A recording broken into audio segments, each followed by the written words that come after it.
Good afternoon.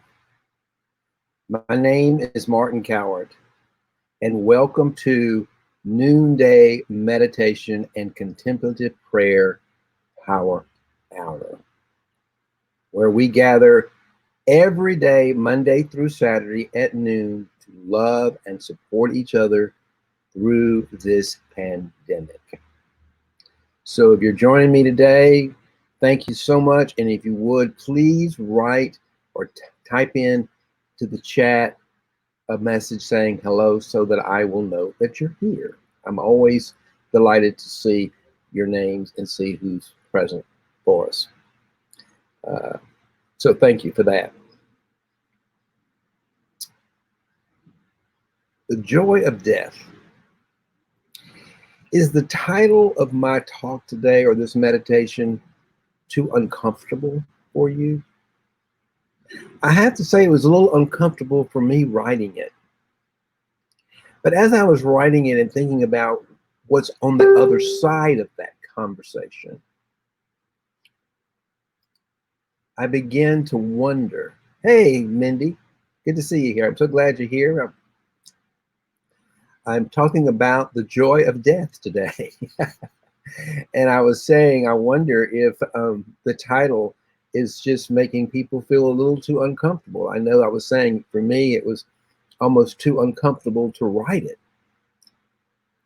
But the reason I titled this is because what I discovered is when I got on the other side of the discomfort, I was free to experience something different. I experienced the freedom to really enjoy and embrace life more fully. And that's what I want us to consider today and then I'm wondering, is the COVID-19 epidemic an invitation for all of us to sit in the discomfort of the thoughts of our own mortality? And then to shift our relationship to death. Remember, fear and love are energy forms. Fear is just an energy form, and fear is destructive and takes apart and drains us of our power. So if all fear really ultimately comes down to a fear of death, which is what it really comes down to, the ego's fear of its own demise, and there is a bodily death, so there's a reason why the ego, which is here to protect the body. Hey, Michael, how are you doing? Nice to see you here on Wednesday afternoon. Glad you're here. Thank you for joining me. We're talking about the joy of death, the fear of death. We're talking about our relationship to death. We're not talking about something we want to look forward to as something, well, maybe we do, I don't know. But I'm talking about our relationship to it and the effect our relationship has on our lives. And Cynthia Bourgeault, who is part of the writing today, she was saying that the heart of the Christian wisdom is the Paschal Mystery. And that is the passion, the death, the resurrection, and the passion, the death, the resurrection, and the ascension of Jesus. That is that is the cycle of moment to moment, really, metaphorically speaking. That is the cycle of living as we move through life. Whatever we experience last moment is dead to the next moment, so that life can live to the fullest. That's what we're speaking about here, that great mystery of living life to the fullest, because that life form within us, that life energy that pushed me through my yoga practices this morning, is behind my voice. That's always alive. But the vehicle, if you will, that delivers the message is only temporary. So if we could shift the relationship to the realization, to the truth that what's dying is temporary always. We came in for a temporary ride, if you will. Then we're able to more lovingly embrace what I might call our ephemeral nature. Think about a flower. And Eckhart Tolle talks about the new earth as the human ephemeral age. We're flowering into our most beautiful selves today in this new world. Think about a flower, how delicate, how beautiful, and how short-lived it is. But we celebrate the life of the flower. We enjoy its beauty, but we know it's going to die. So we don't focus on the fear that the flower is going to soon die. We focus on the beauty of the flower while it's in front of us. So when we shift our energy away from the fear of something happening, which is just an energy form, it takes away our power. And we can shift that to a place of love and joy, then we have the freedom to enjoy the impermanent nature of it while it is here.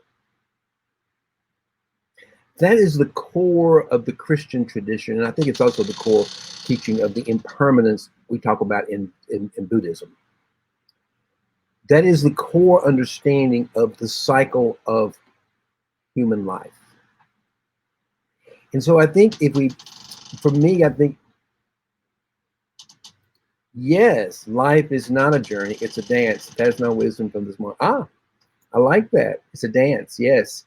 Yeah, I like that, because a journey implies that it's going to go in some sort of formula, where dance is certainly a lot more freedom.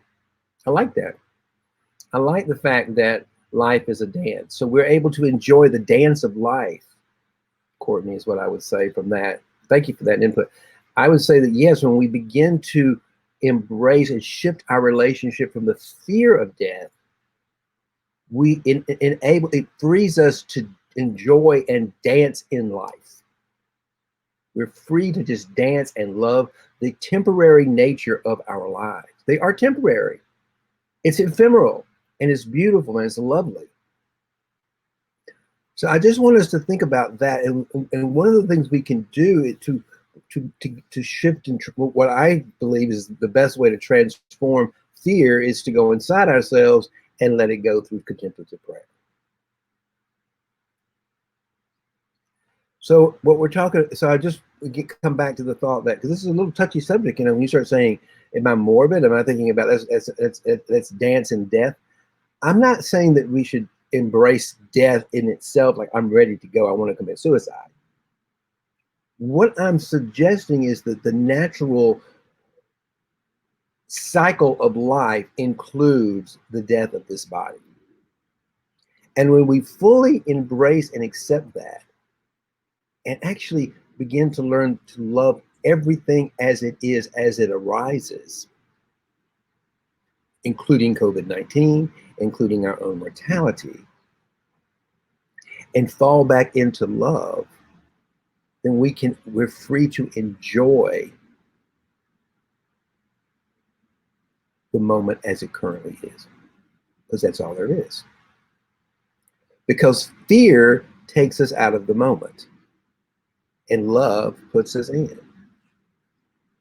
If I'm afraid I'm going to die tomorrow, if I'm sitting in fear, I'm focused on some event that's making me feel bad about tomorrow. But the truth is, I don't know when I'm going to die, how I'm going to die. I know I am going to die physically one day. And if I can just learn to embrace that as part of the cycle of life, the ephemeral nature of the human being's existence, then I have the freedom to dance in this lifetime, to be free to be myself, to live to my fullest potential, and bring all of my gifts into the world.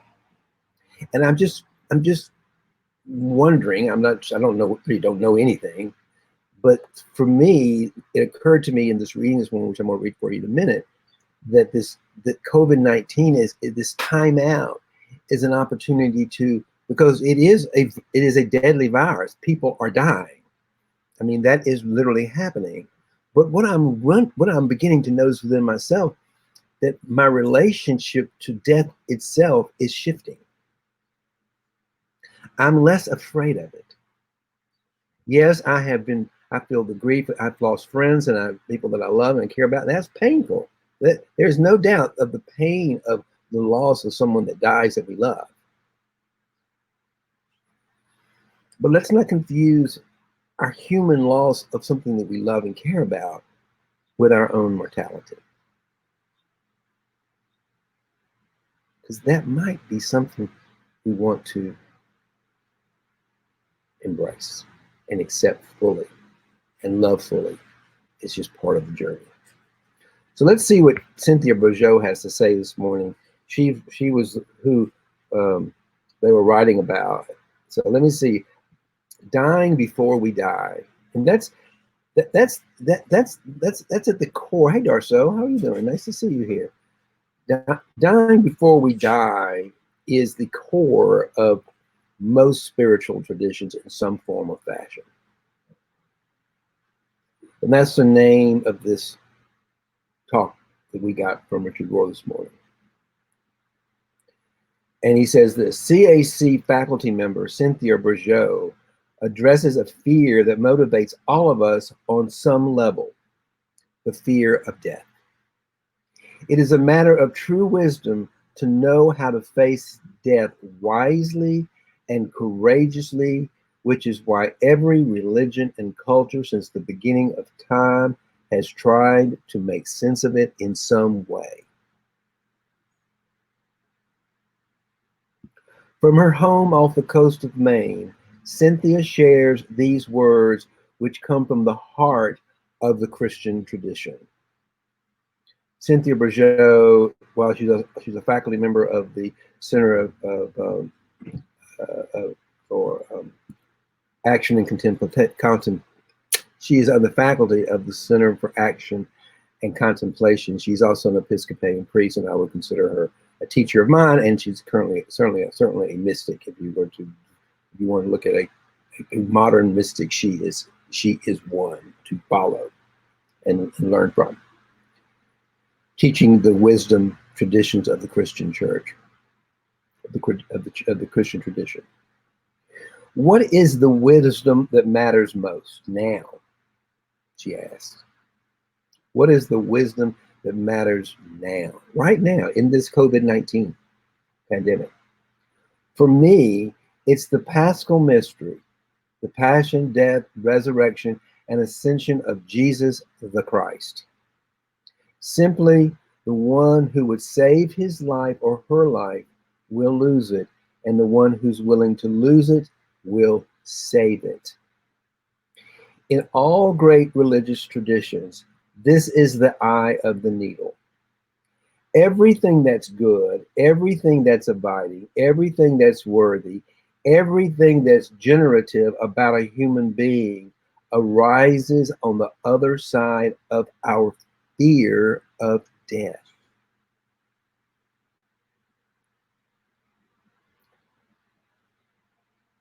The whole idea is to break ourselves from the fear, the prison of the fear of death is liberating. The whole tradition we've had of dying before you die sounds like martyrdom from the outside. But when you go inside, what you're going to really discover, it is the gateway of freedom. Is my title beginning to make more sense now? I'm talking about the gateway of freedom to live our lives. Dance in this wonderful dance of life. It's wonderful. When we're free of our fear of our relationship, remember. But what you really discover, it is the gateway to freedom. Jesus, within our own Christian path or dance, our own Christian dance, I love that, not only tried to point toward what this new life is, but he also took us there and left us with the promise that he carries this, that he takes it on. He believes it is so truly that he takes it on himself. And any one of us who summons the great courage within us to gird up our loins and die before we die are not left unaccompanied. We're not alone. That's powerful. We are not alone. We are going to die in the arms of our Creator. And I can assure you, I don't know many things, but if our Creator prepared us for this life, to go through all the challenges and the things we go through, just imagine what He's preparing, or she is preparing us for our next part of this dance.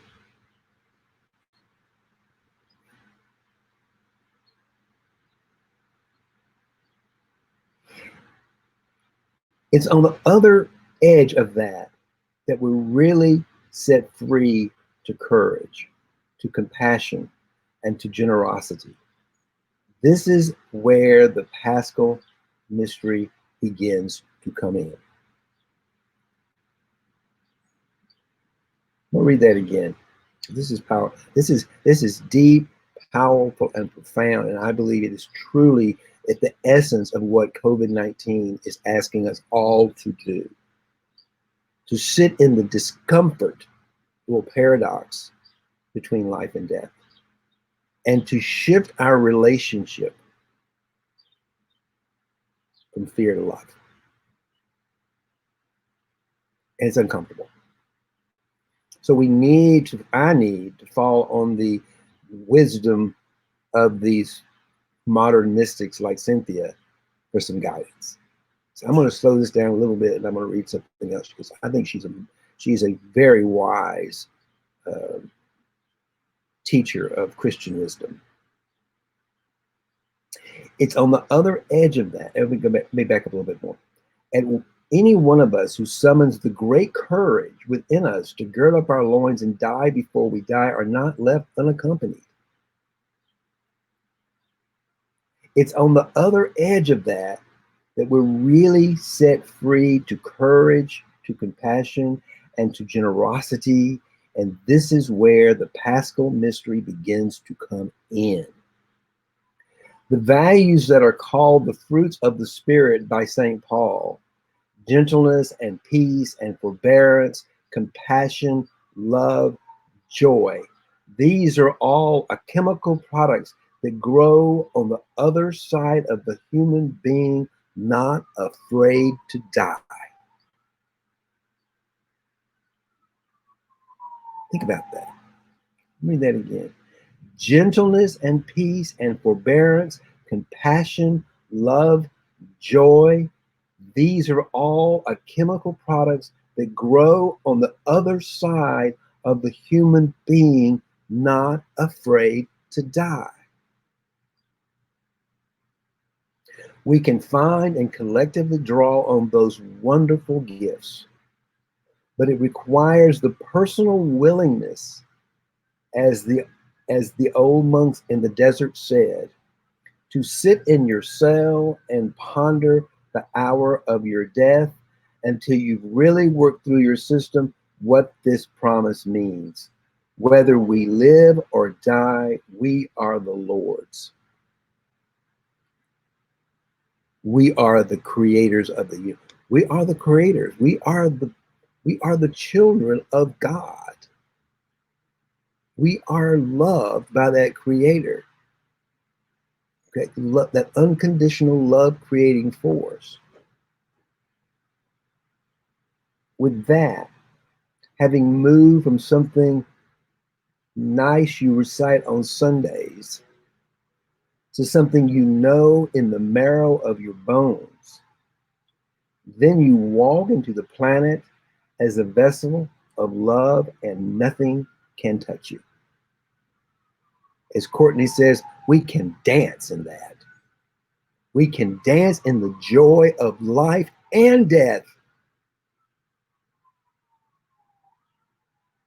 And we're free to dance and be ourselves as fully and joyful as we possibly can, no matter what comes up. And we know death is going to come up at some point in our life. So why not change our relationship to it from fear to joy, from fear to love? To the extent that we live our life from the heart now with utter integrity, death proves to be no interruption to our identity.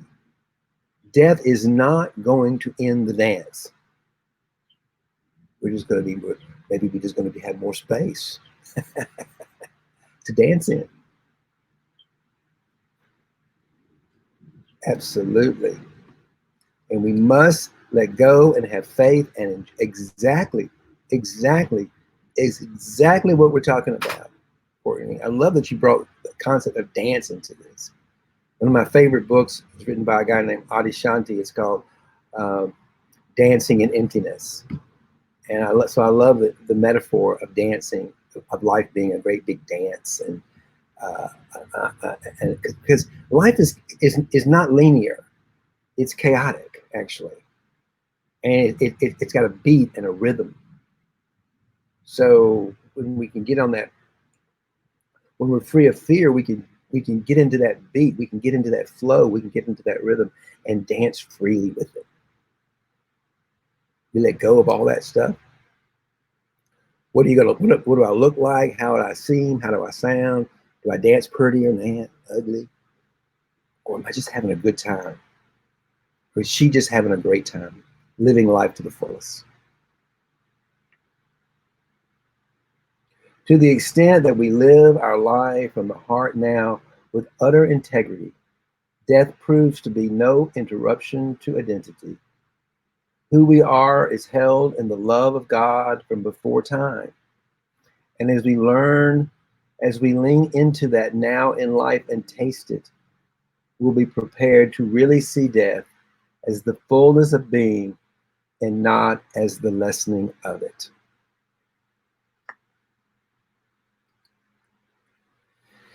Exactly. And we align ourselves with the universal flow and dance in the movement of life. That is exactly.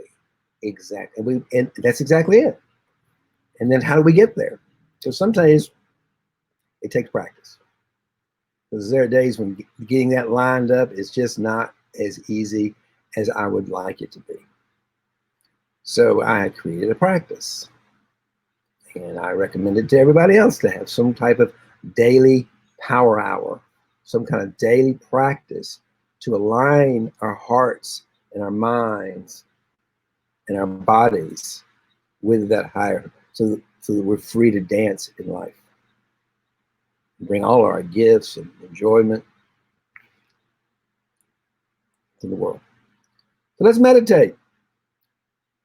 Let's meditate for 20 minutes and let's just let go and allow your interior to dance.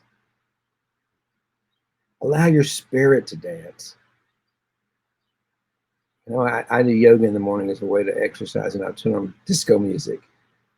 I love this dance like that, because when I started putting on disco music when I do yoga in the morning, and I kind of dance with it, and I feel the music, and I let my body move it, and as I bring the spirit into my body through yoga, through different yoga poses, I can feel the movement, I can feel the beat of the music, and it's sort of like an internal dance. So I'm going to invite you to feel your way into the dance of life in this meditation today, and just let go. Hey, you know what? If you feel like getting up and dancing, get up and dance.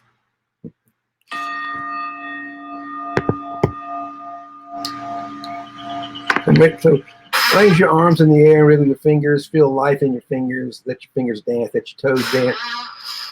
Feel love, life, energy flowing into your body. Become aware of it. It didn't flow in, it was already there. Idea is to drop the mind, let go of the thoughts, and just feel it. Just feel it so you can dance in it. And then bring your hands down to your heart. Put your hands over your heart. And feel your heart beating as life air, oxygen flows down into your lungs. It mixes and dances with your blood and turns into life. Spirit transformed into matter. A matter called a human being. Feel that. Experience that. Hold that. Hold that loving energy in your hands, knowing that within your hands is the very life force that created the universe. It's right here, right now.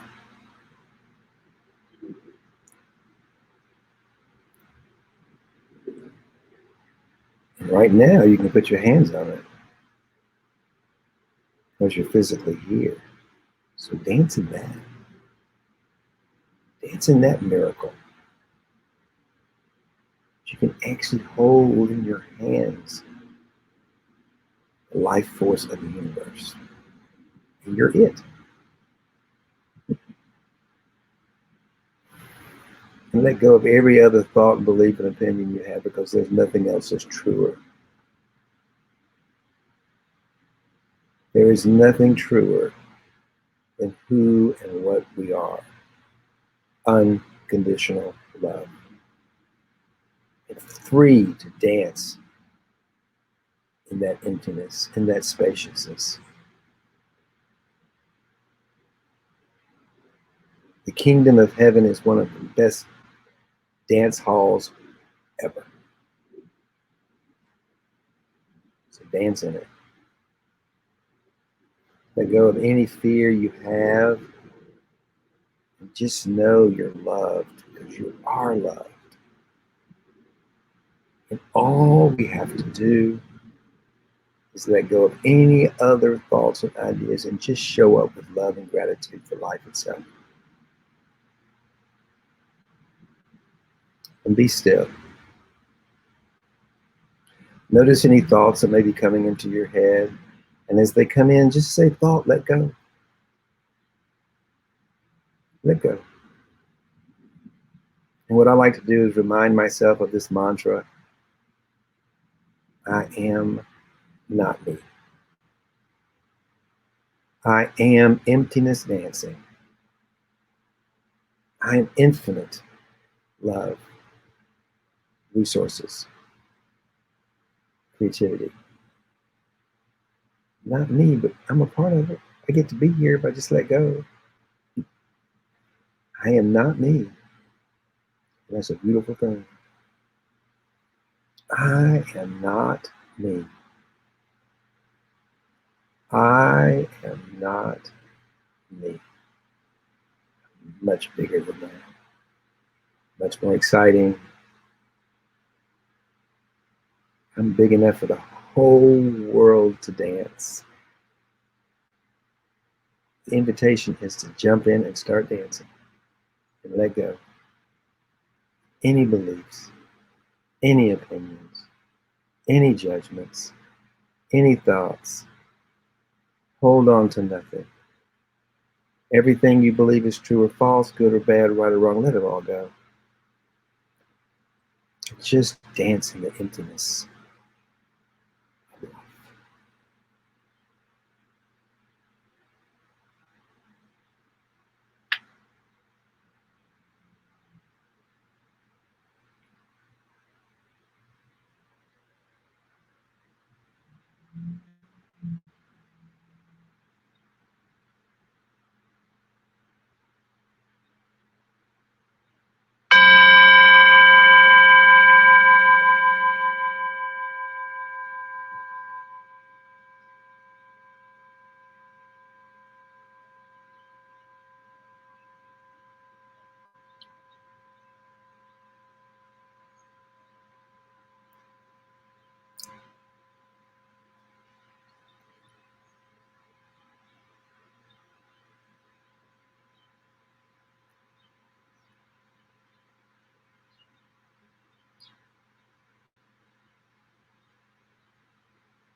Welcome back.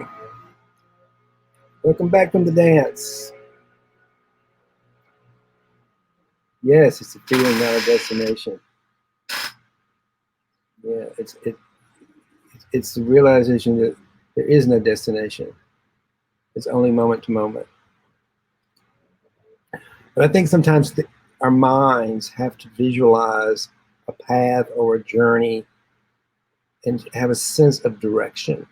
That's why I use it, Courtney. It's not that from a teaching perspective. We need to feel we're on something. We're on some path, some journey. And we need to, at the same time, we need to let go of we need to let go of our attachments to the destination. So I'm agreeing with you, but from a teaching perspective, we need to allow ourselves to be open to something we're moving towards. Maybe we're moving towards home, but the reality is we're going towards a life that's full of love and the giving and receiving of love.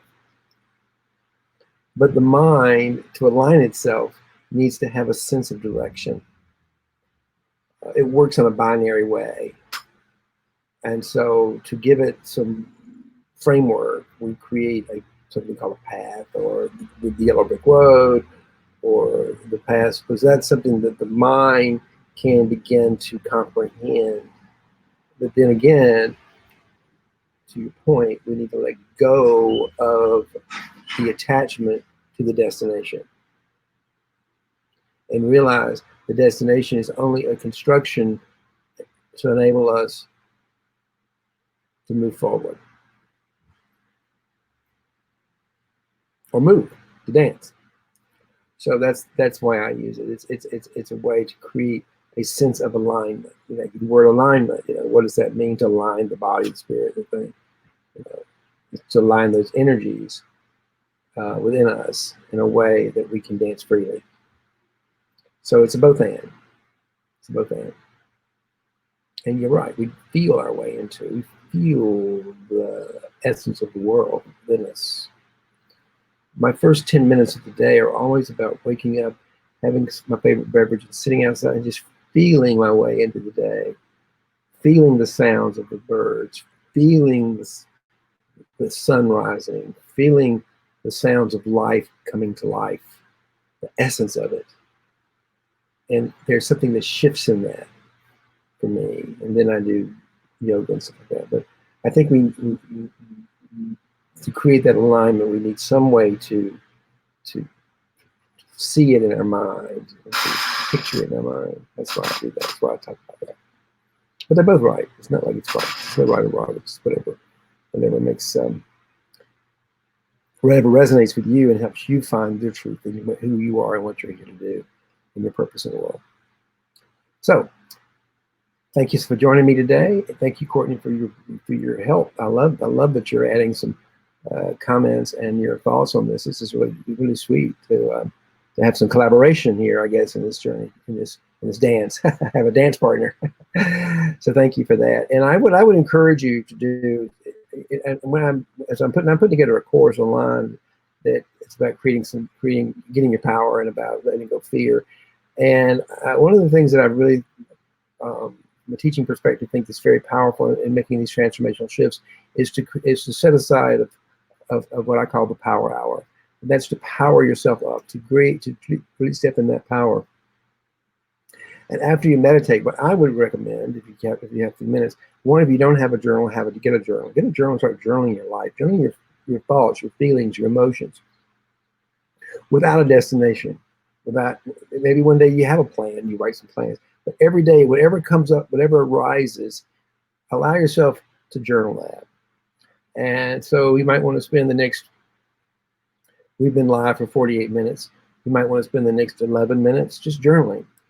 free of consciousness, just allowing whatever thoughts come up. And then you've got something to look back on, and if you want to, or you kind of know, you can.